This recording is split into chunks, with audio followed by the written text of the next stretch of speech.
बूढ़े आदमी से मिलने के बाद पिया जब घर लौटती है, तभी वो गगन पर बहुत गुस्सा होती है। गगन रायचंद, मैं तुझे नहीं छोड़ूंगी। अब मेरे बदले की आग तुझे जलाकर राख करके ही रहेगी। मैं अब तुझसे बदला लेकर ही रहूंगी, लेकिन उससे पहले मैं तुझे इतना तड़पाऊंगी, इतनी तकलीफ दूंगी कि तेरी जिंदगी नरक बन जाएगी। उतने में वहां पर मृदुला आती है। या हे भगवान, कहीं माँ जी ने मेरी बातें सुन तो नहीं ली। अब मैं इन्हें क्या जवाब दूंगी?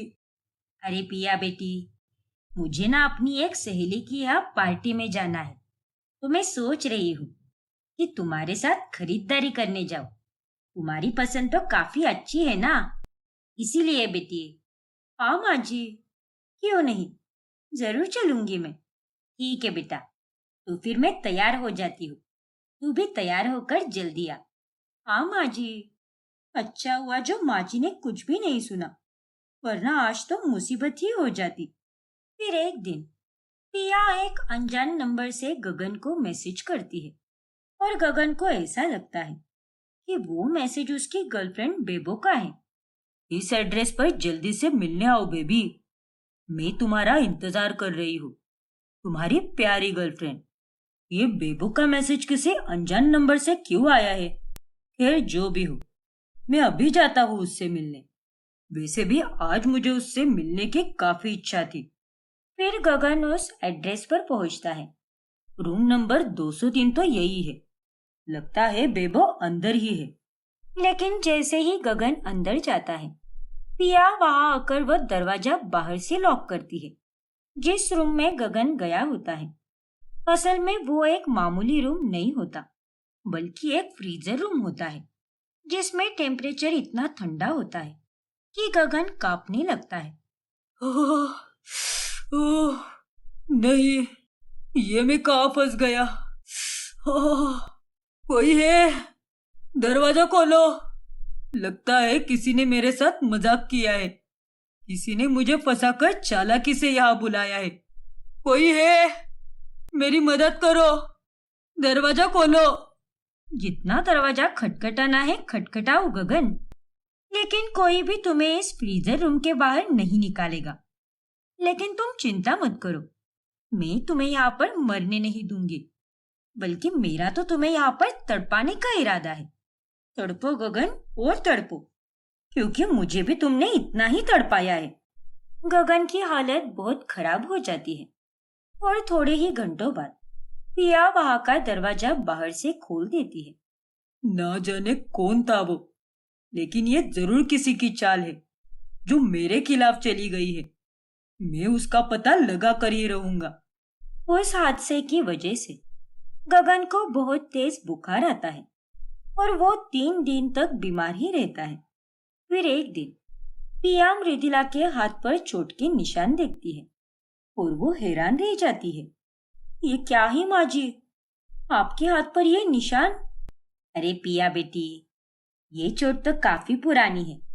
माँ जी, आप झूठ क्यों बोल रही हो? मैं अच्छे से जानती हूँ कि ये चोट पुरानी नहीं है, बल्कि ये तो पापा जी ने दी है आपको। नहीं पिया। माँ जी, आखिर आप उनके अत्याचार इतने सहन क्यों करती हो? माना कि आपको इस उम्र की पड़ाव में सुख शांति चाहिए, लेकिन इसका मतलब ये तो नहीं ना कि आप अपने साथ गलत होने दो। इस उम्र में पापा जी आपको कितनी तकलीफ दे रहे हैं, ये बात भी तो सही नहीं है ना। नहीं पिया, ये तुम सब क्या बोल रही हो? एक बार कहा ना मैंने, ये बस एक पुरानी और हल्की सी चोट है, और तुम इतना मत सोचो और किसी को कुछ भी मत बताओ। मैं ठीक हूँ बेटा, तुम मेरी चिंता मत करो। इतना कहकर मृदुला वहां से चली जाती है। गगन माँ जी के साथ बहुत गलत कर रहा है।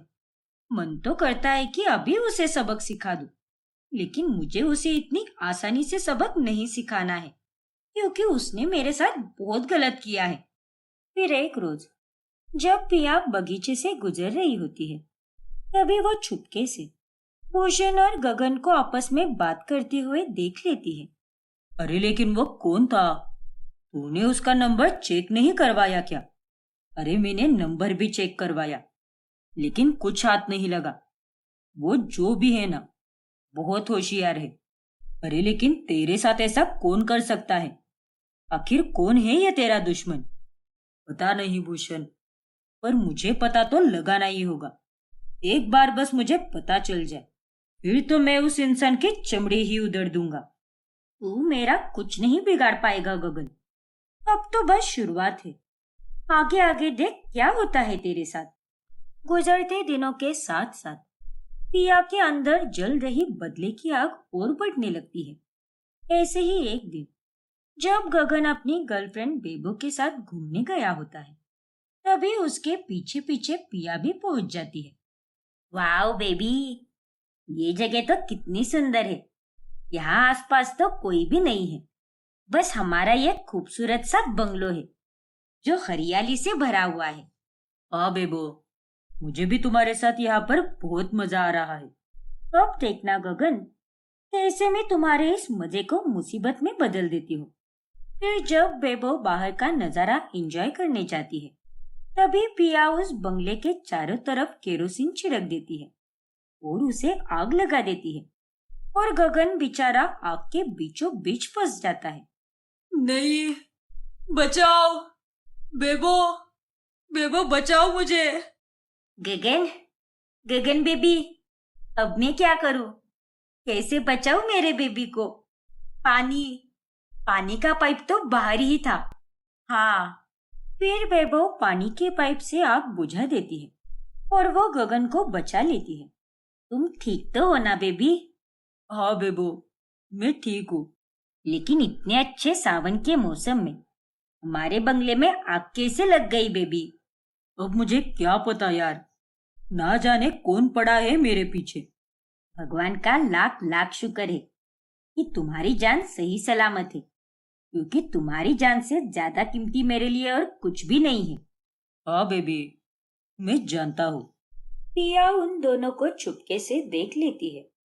मैं अच्छे से जानती थी कि गगन को ये आग नहीं जला पाएगी और इसकी ये निकम्मी गर्लफ्रेंड इसे बचाने जरूर आएगी। लेकिन मैं तो बस इसे मौत का नजारा दिखाना चाहती थी, क्योंकि अब मेरी जिंदगी का बस एक ही मकसद है, और वो है गगन को बर्बाद करना।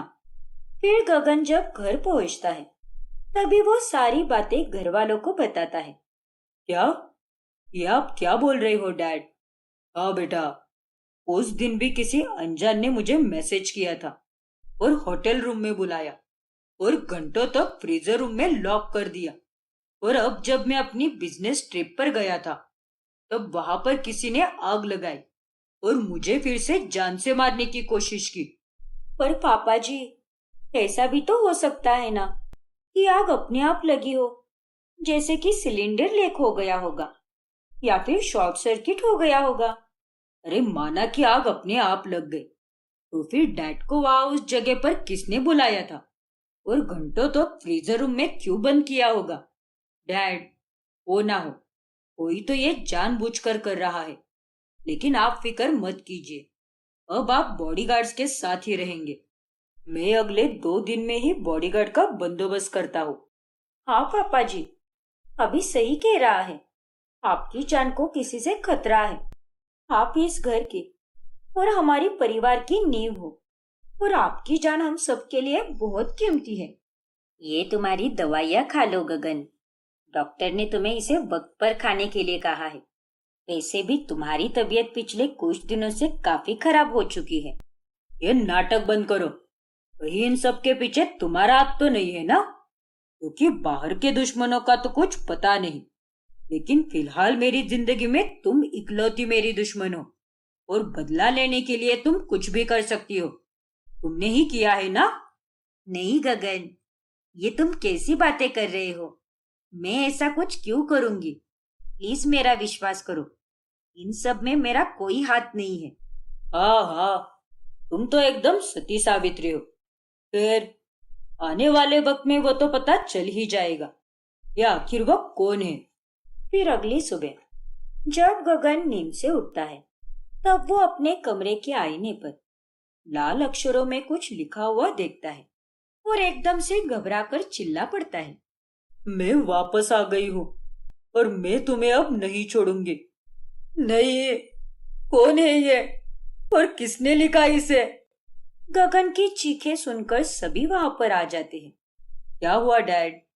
ये क्या? ये आईने पर क्या लिखा है? मैं वापस आ गई हूँ और मैं तुम्हें नहीं छोड़ूंगी। क्या? ये सब किसने लिखा? पता नहीं, मैं नहीं जानता कि ये सब कौन कर रहा है। अरे मैंने तो किसी का कुछ बिगाड़ा भी नहीं है, सबके साथ हमेशा अच्छा ही किया है। फिर भी पता नहीं मेरे साथ कौन दुश्मनी निकाल रहा है। बेशरम कहीं का। और कितना झूठ बोलेगा ये नालायक आदमी। डैड, आप चिंता मत कीजिए, हम सब है ना आपके पास। हम जल्द से जल्द पता लगा कर ही रहेंगे कि आखिर आपके साथ ये सब कौन कर रहा है। फिर ऑफिस में जाने के बाद अभिराज बंगले के सारे सीसीटीवी फुटेज चेक करता है और तभी वो उसमें ये देखकर चौंक जाता है कि आईने पर वो लाल अक्षरों में पिया ने लिखा है। ये सब क्या है पिया? इसका मतलब इतने दिनों से जो भी डैड के साथ हो रहा था उसके पीछे तुम्हारा ही हाथ है ना? आखिर क्या दुश्मनी है तुम्हारी मेरी डैड के साथ? हाँ अभी, ये सब मैंने ही किया है, क्योंकि सच्चाई तो बस मैं ही जानती हूँ कि तुम्हारे डैड ने मेरे साथ क्या किया है। फिर पिया अभी को सारा सच बताती है और साथ ही सबूत के तौर पर वो उसे एक वीडियो भी दिखाती है, जिसके बाद अभी एकदम हैरान रह जाता है। ये पापा ने सही नहीं किया, और तो और वो मॉम के साथ भी गलत कर रहे हैं।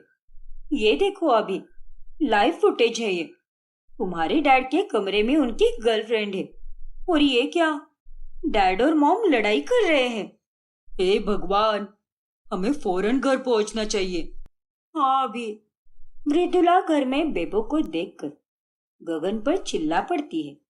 निकल जा मेरे घर से, ये तेरा घर नहीं है लड़की।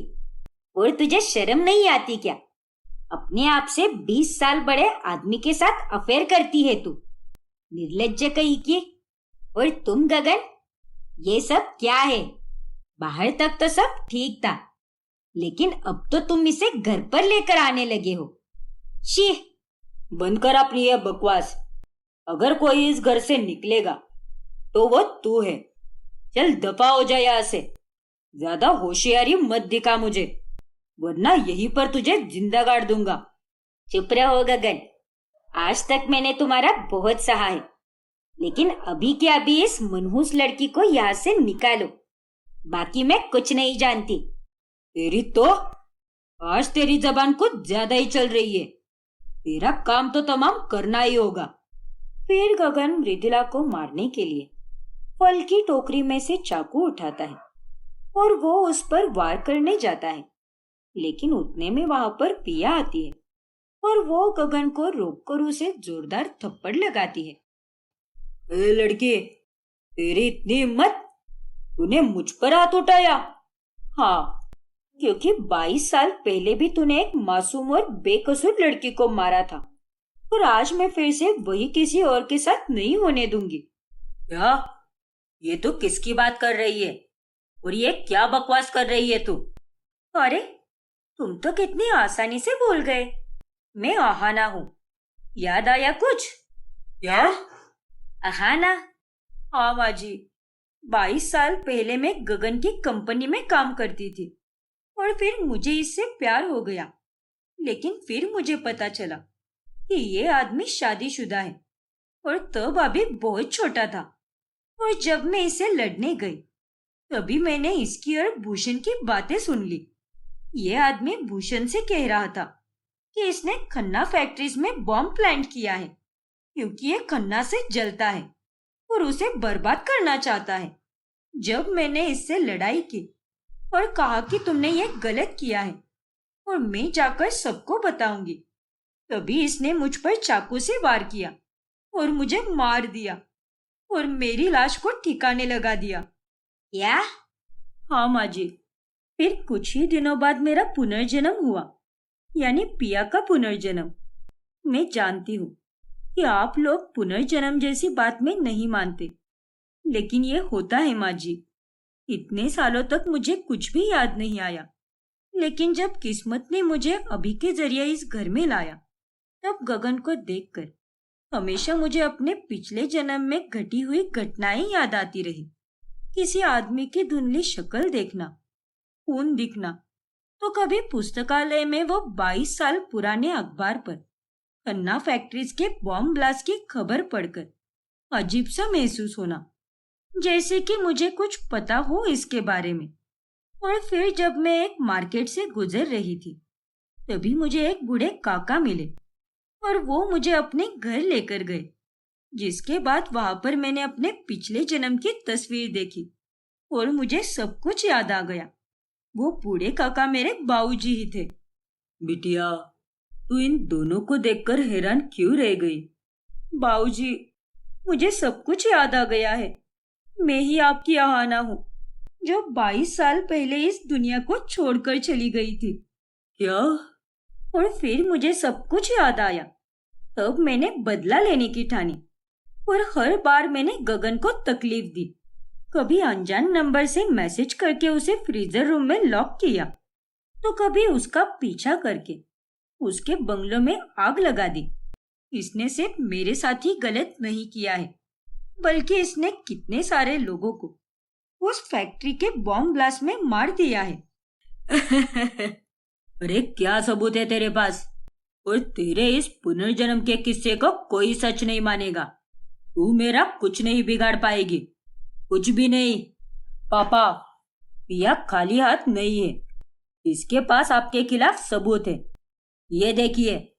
फिर वो उसे एक वीडियो दिखाता है जिसमें भूषण को किडनैप किया होता है और वो रोते रोते सारा सच बताता है। मैं विनती करता हूँ, मेरे परिवार को कुछ मत करना, प्लीज मुझे छोड़ दो। मैं सब सच बताता हूँ। हाँ, गगन ने आहाना को मेरे सामने ही मारा था और मेरे पास उसके और मेरे मैसेजेस भी हैं, जिसमें उसने ये साफ साफ कहा है कि किसी को पता नहीं चलना चाहिए कि बॉम्ब प्लांट उसी ने करवाया है और आहाना को भी उसी ने मारा है। वो पुराना फोन आज भी है मेरे पास और उसमें सारे मैसेजेस है। क्यों उड़ गए होश? भूषण अंकल को पिया ने ही किडनैप करवाया है, क्योंकि वही इकलौता जरिया है जो सबूत दे सकता है।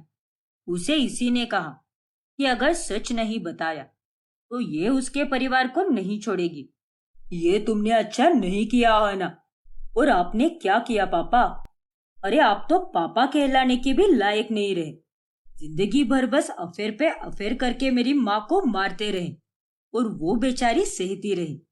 पर अब और नहीं, हम यहाँ पर आने से पहले पुलिस को बता कर आए हैं और वो भी अभी आती ही होगी।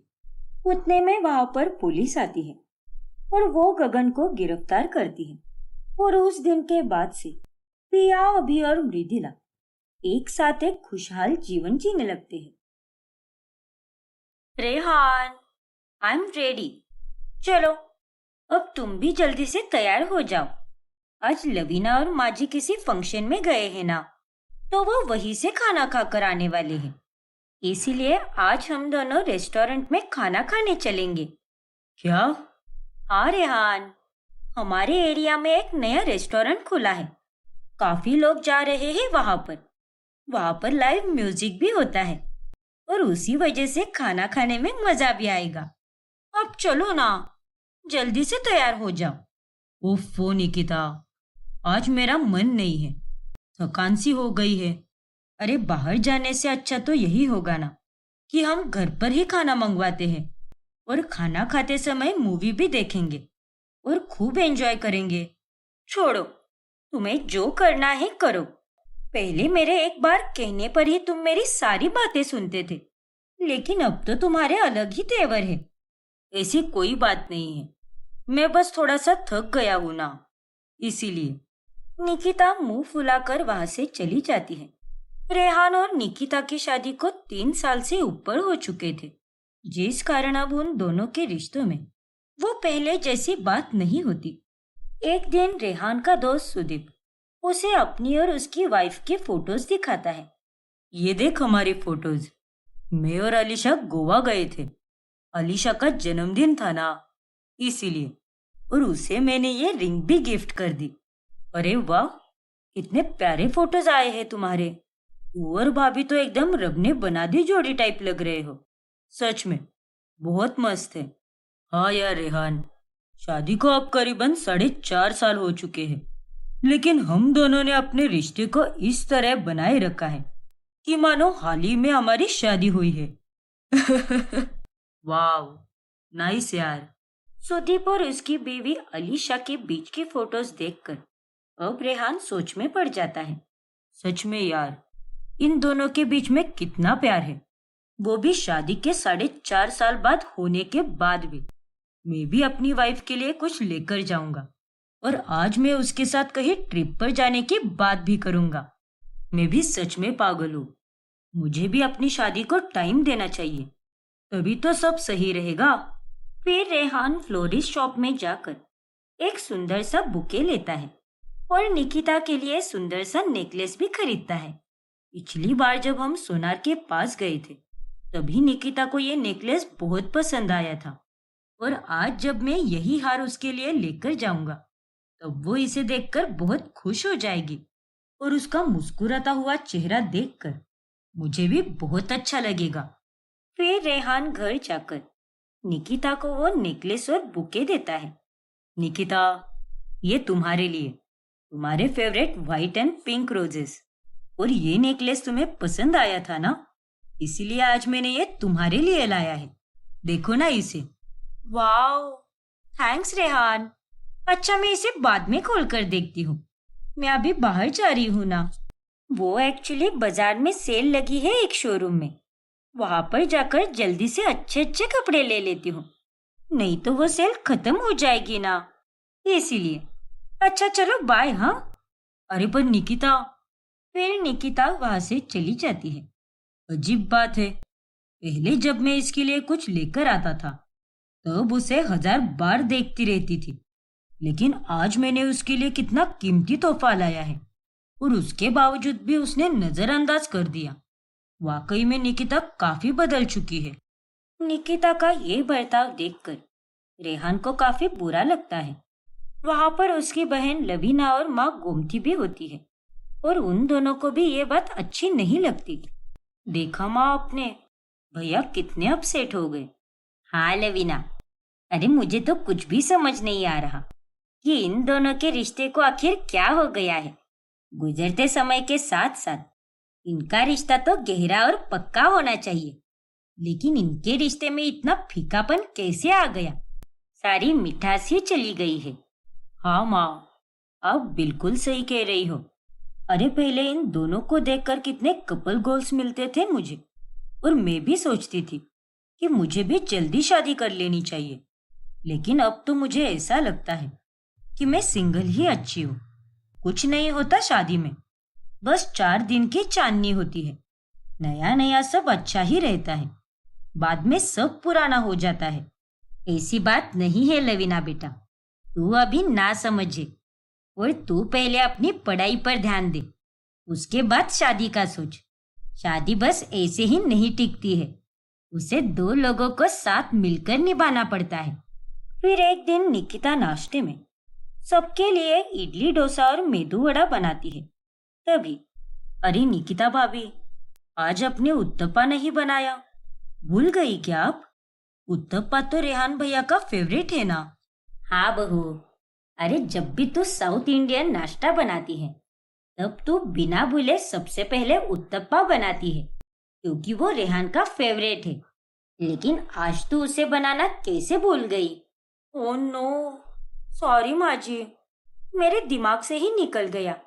रेहान, मैं अभी बना देती हूँ तुम्हारे लिए उत्तपा।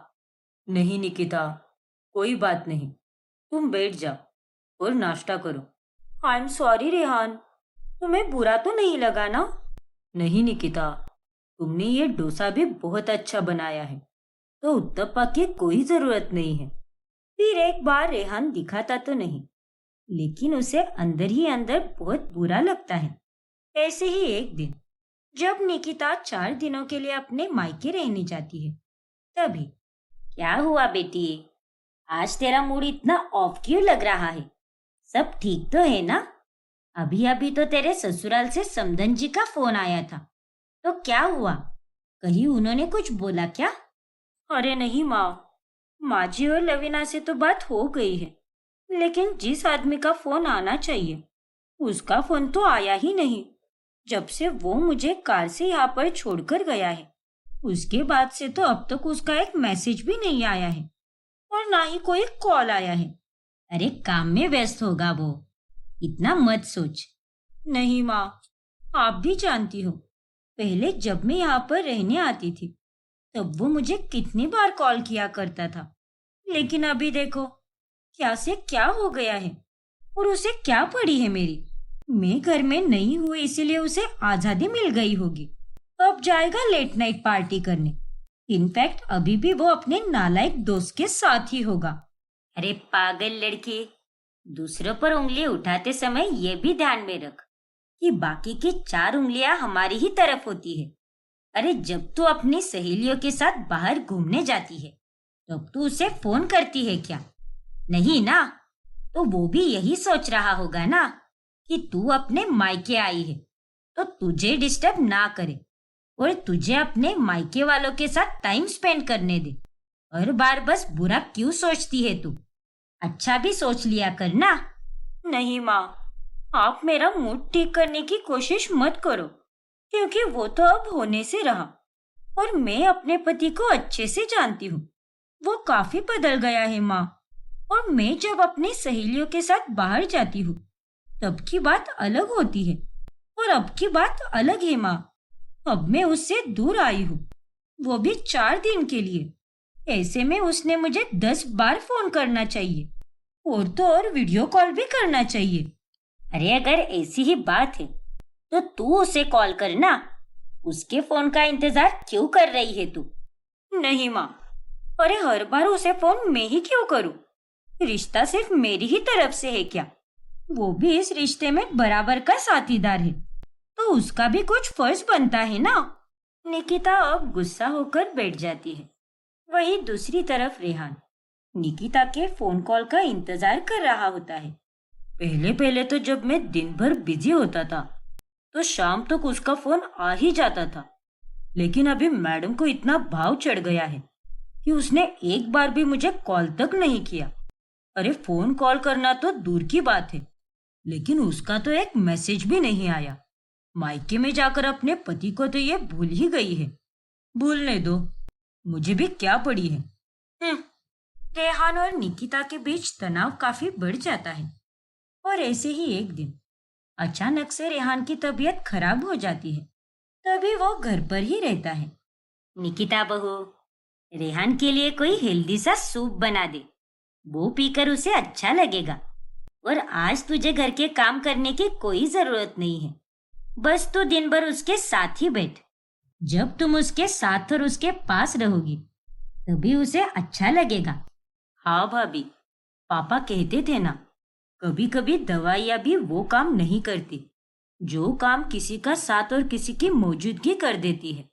आप दोनों पिछले कई दिनों से अलग रहे हो ना, तो फिर आज एकदम मस्त मौका मिला है, साथ में कोई अच्छी सी मूवी देख लो। वो नई रणबीर कपूर वाली मूवी आई है ना, वही देख लो। एकदम कमाल की मूवी है वो, भैया को भी बहुत पसंद आएगी। ठीक है लवीना, जैसा तुम कहो। फिर निकिता सूप बनाती है और वो रेहान के लिए लेकर जाती है। वो दिन भर उसके साथ कमरे में ही रहती है, लेकिन उससे कोई बातचीत नहीं करती और अपने फोन में ही घुसी पड़ी रहती है। ये सब लवीना और गोमती बाहर से देख लेती है। हे भगवान, इन दोनों को ये क्या हो गया है? एक छत के नीचे रहकर भी ये दोनों तो अनजानों की तरह रह रहे हैं। रेहान तो खुद से सूप पी रहा है। अरे पहले जब वो बीमार होता था तब निकिता बहू रेहान से एक पल के लिए भी अपनी नजर नहीं हटाती थी, पर आज देखो सब कितना बदल चुका है। हाँ माँ, मुझे तो ये सब देखकर बहुत बुरा लग रहा है। ना जाने ये दोनों कब अपने झगड़े को खत्म करेंगे और फिर से एक साथ अच्छे से रहेंगे। शायद अब हमें ही कुछ ऐसा करना होगा जिससे उन दोनों के बीच में फिर से प्यार जाग जाए। लेकिन अब हम ऐसा क्या करेंगे माँ? ये दोनों तो एक दूसरे के लिए बिल्कुल भी एफर्ट्स नहीं डालते और इनकी गलत फहमियों के कारण ही इन दोनों के बीच में कितनी दूरियां आ गई है। कुछ ना कुछ तो करना ही पड़ेगा लवीना। मुझसे मेरे बच्चों का ये हाल नहीं देखा जा रहा।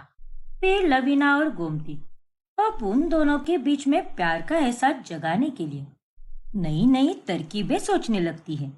माँ, मेरे पास एक आइडिया आया है। हमेशा से ऐसे ही होते आया है ना।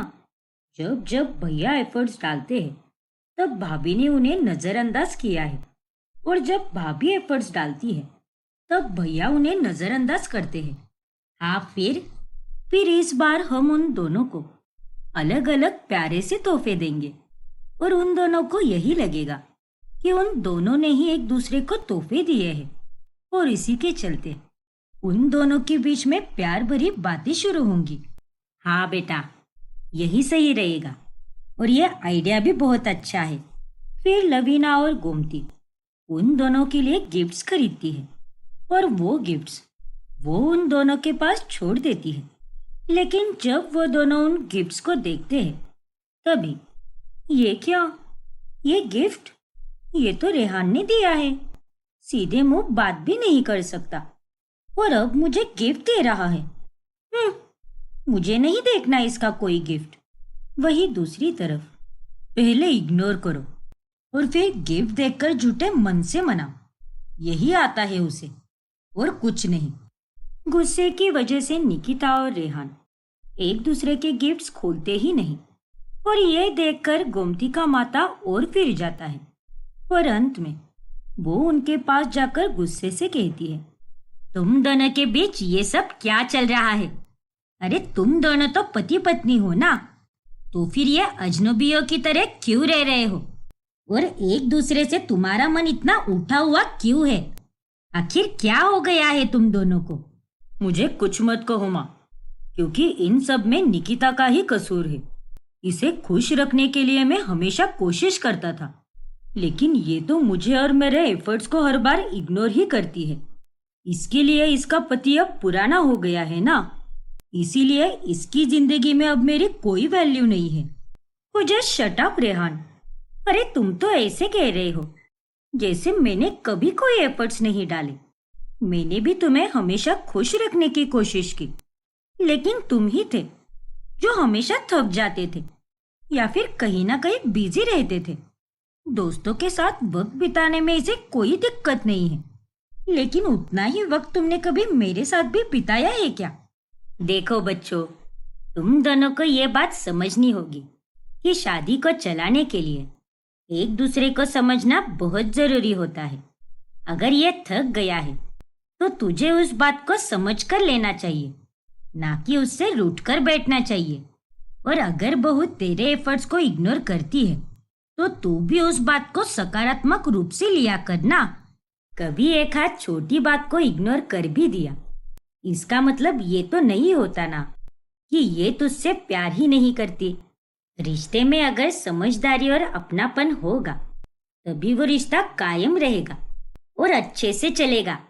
रेहान और निकिता गोमती की बात समझ जाते हैं और उन्हें अपनी गलतियों का एहसास भी हो जाता है। माफ कीजिए माँ जी, आपने आज मुझे बहुत अच्छी सीख दी है। और रेहान, मुझे माफ कर दो, लेकिन मैं तुमसे बहुत प्यार करती हूँ और मैं वादा करती हूँ कि आज के बाद मैं तुम्हारी हर बात और हर सिचुएशन को समझ कर लूंगी। मैं भी तुमसे यही वादा करता हूँ निकिता। आई एम सॉरी, पर अब हम दोनों रिश्ते की नई शुरुआत करते हैं और अब से ये रिश्ता सिर्फ सालों की गिनती में ही पुराना होगा, लेकिन फीलिंग्स और प्यार के मामले में ये कभी पुराना नहीं होगा। हाँ रेहान। इस तरह अंत में उन दोनों के बीच की सारी दूरियां मिट जाती है और वो दोनों अब अपने रिश्ते पर काम करके एक दूसरे के साथ खुशी से रहने लगते हैं। कियारा और मिहिर की हाल ही में शादी हुई होती है। कियारा एक डेंटिस्ट होती है। जब दोनों की सुहागरात होती है तब मिहिर उसके पास जाने की कोशिश करता है। ABCD पढ़े ली बहुत, ठंडी आहे भरे ली बहुत, अच्छी बातें करे ली बहुत, अब करूंगा तेरे साथ गंदी बात। गंदी गंदी गंदी गंदी गंदी बात, गंदी बात, गंदी गंदी गंदी गंदी गंदी बात। एओ! फिर कियारा मिहिर को लात मारकर नीचे गिराती है। आह कियारा, ये क्या बात हुई बेबी? सुहाग रात की रात तो बीवी अपने पति के करीब आती है, लेकिन तुम तो मुझे लात मारकर भगा रही हो। हाय मेरा बम, ओए होए होए, सूझ गया रे बाबा। मिहिर, तुम्हें इतनी सी भी अकल नहीं है क्या कि अपने दांतों को रोज 2 टाइम ब्रश करना चाहिए? ये एक सिंपल हाइजीन वाली बात है। तुम्हारे मुंह से तो गटर से भी गंदी बदबू आ रही है। छी! अरे वो शादी में कुछ ज्यादा ही खाना खा लिया ना, इसीलिए baby. I am very sorry. मैं भूल गया था कि मेरी शादी एक डेंटिस्ट से होने जा रही है। So sorry baby. आज तो सिर्फ मैंने लात मारकर बम सुझाया है, लेकिन अगली बार अगर तुमने अपनी हेल्थ और हाइजीन का ख्याल नहीं रखा तो मैं तुम्हारा बदन का कोना कोना सुझा दूंगी। समझे तुम? ठीक है मेरी माँ, आगे से मैं अपना पूरा ख्याल रखूंगा। फिर एक सुबह कियारा जब ब्रश करने के लिए अपने बाथरूम में जाती है, तब वहां पर उसे उसका टूथब्रश ही नहीं मिलता। ओ तेरी, मेरा टूथब्रश कहाँ पर चला गया? कल रात को तो मैंने ब्रश करने के बाद यहीं पर रख दिया था। तभी वहां पर कियारा की सास शकुंतला आती है और वो उसे उसका टूथब्रश लौटा देती है। ये ले बहू, तेरा ब्रश। लेकिन माँ जी, मेरा टूथब्रश आपके पास क्या कर रहा था? कहीं आपने उसे यूज तो नहीं किया ना? अरे आपने ऐसा करने के बारे में सोचा भी कैसे? छी! अब आपके दांतों के सारे कीटाणु मेरे इस अनमोल टूथब्रश पर लग गए होंगे। लेकिन आपने ऐसा क्यों किया माँ जी? आप क्या अंधी हो गई हो क्या? अरे तो तेरी अकल क्या घास चरने गई थी क्या? कल रात को तूने ही मेरे बाथरूम के बाहर वाले वॉश बेसिन पर अपना ब्रश छोड़ दिया था। वह सुबह सुबह उठने पर मैंने अपना चश्मा नहीं पहना था, तभी बिना चश्मे के मुझे कुछ नहीं दिखा और मुझे लगा कि ये मेरा ही ब्रश है, इसीलिए मैंने इसे इस्तेमाल किया। ओफो माँ जी, आप भी ना। अरे अब जाने दे, पानी से धोकर इसे वापस इस्तेमाल करना, उसमें कौन सी बड़ी बात है? कौन सी बड़ी बात है? अरे बहुत बड़ी बात है माँ जी। हर किसी के अलग अलग टूथब्रश क्यों होते हैं? क्योंकि दांतों की सेहत बनी रहे। आपने ये अच्छा नहीं किया माँ जी। अगली बार से आप ध्यान देकर अपना टूथब्रश इस्तेमाल करना। हाँ तो तू भी बैल बुद्धि की तरह इधर उधर अपना सामान मत छोड़ देना, नालायक कहीं की। वाह जी वाह, उल्टा चोर कोतवाल को डांटे।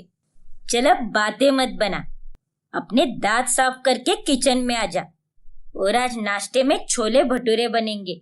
इस ठंडे मौसम में छोले भटूरे खाने का मजा ही कुछ और है। ठीक है माँ जी, रोज रोज बस इनकी फरमाइशें पूरी करती रहो। ठूस ठूस कर गुब्बारे की तरह फूलती जा रही है मोटी, फिर भी बुढ़िया भटूरे ठूसने कम नहीं करती। अरे दम है तो ऊंची आवाज में बोलकर दिखाना। भीगी बिल्ली बनकर क्यों दबी आवाज में बतिया रही है? फट्टू कहीं की, चल भाग यहाँ से। आप जैसे पनौती लोगों से बात करके मुझे भी अपना दिन खराब नहीं करना है माँ जी। कियारा को उस रात में अपने क्लिनिक में ही काफी लेट हो जाता है। ओफो, आज भी मुझे लेट हो गया।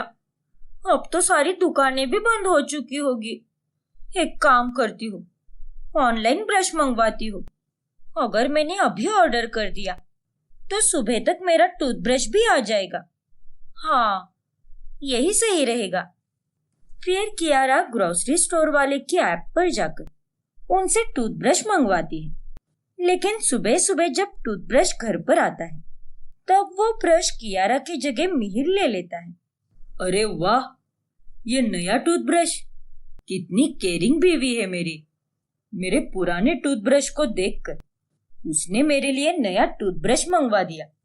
इस टूथब्रश पर यह ब्लू कलर कितना अच्छा लग रहा है। आज तो नए टूथब्रश से दांत साफ करके मजा ही आएगा।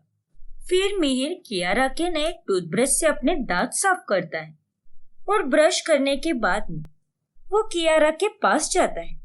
कियारा बेबी, कितना ख्याल रखती हो तुम मेरा। सच में मैंने पिछले जन्म में काफी पुण्य किए होंगे जो मुझे तुम जैसी नंबर 1 बीवी मिली। अरे वाह, आखिर बात क्या है? आज तो बड़ा प्यार आ रहा है मुझ पर। अरे बात ही ऐसी है, तुमने मेरे लिए नया टूथब्रश मंगवाया। ये छोटी छोटी बातें ही रिश्ते को मजबूत बनाती है। अरे नहीं, इसका मतलब तुमने मेरा नया वाला टूथब्रश इस्तेमाल किया और अपने ये सड़े हुए लाल पीले दांत साफ किए। अरे लेकिन मेरे दांत लाल पीले थोड़ी ना है, वो तो सफेद है। लेकिन एक मिनट, वो टूथब्रश तुम्हारे लिए था। मुझे लगा तुम्हें तो पिंक कलर पसंद है, इसीलिए ये ब्लू वाला ब्रश मैंने रख लिया। अरे तुम क्या पागल हो क्या? लड़का और लड़की दोनों भी पिंक कलर यूज कर सकते हैं और लड़कियां भी ब्लू कलर इस्तेमाल कर सकती है। तुम्हारी मदर इंडिया ने मेरा टूथब्रश गलती से इस्तेमाल कर लिया था, जिसके बाद मैंने अपने लिए नया टूथब्रश ऑर्डर किया, लेकिन वो तो तुमने ले लिया। अब मैं क्या करूंगी? ब्रश कैसे करूंगी मैं? अरे तो उसमें क्या होता है, हम दोनों तो पति पत्नी हैं। इसका मतलब हम दोनों अब एक दूसरे की चीजें इस्तेमाल कर सकते हैं और तुम मेरा ब्रश तो इस्तेमाल कर ही सकती हो, उसमें कौन सी बड़ी बात है। छी, अरे पागल हो गए हो क्या तुम? ये कैसी बातें कर रहे हो? अरे लेकिन हम जब किस कर सकते हैं तो एक दूसरे के ब्रश इस्तेमाल क्यों नहीं कर सकते? नहीं, ऐसा नहीं हो सकता। अब जाओ तुम और जाकर मेरे लिए नया टूथब्रश लाओ।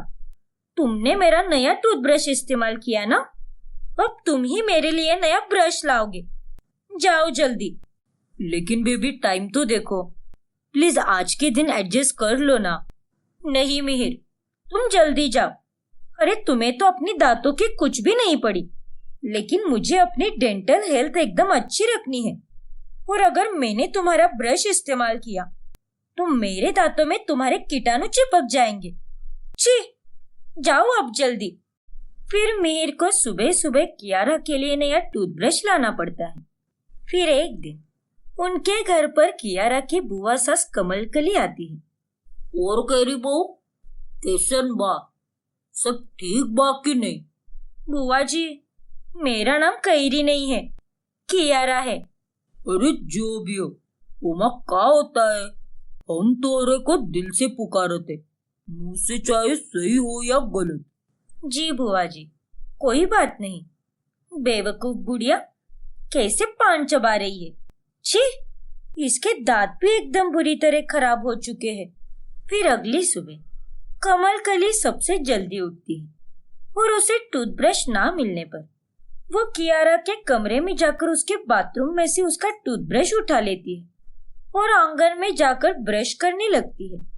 और जब कियारा नींद से उठती है तब वो आंगन में बुआ जी को ब्रश करते हुए देखकर हैरान रह जाती है। अरे नहीं, ये क्या बुआ जी, ये आपने क्या कर दिया? आपका दिमाग सटिया गया है क्या? आपने मेरा ब्रश इस्तेमाल क्यों किया? अब आपके सड़े हुए पान के रस से भरे दांतों की सारी गंदगी मेरे इस नए ब्रश पर लग गई होगी। छी बाबा। ओ केरी बहू, जुबान संभाल कर बात कर मुझसे।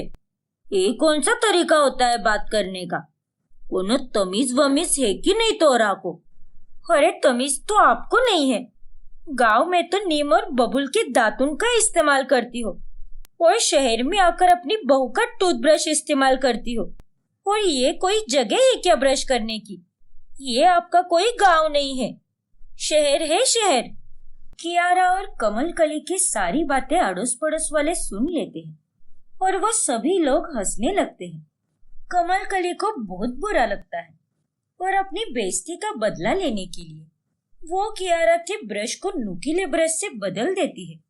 बड़ा चपड़ चपड़ बोलत रही थी ना उस दिन। अब देखना कैसे ने नुकीले ब्रश से दतवा घिसने के बाद ये कैरिया के मुंह में खून आवत है।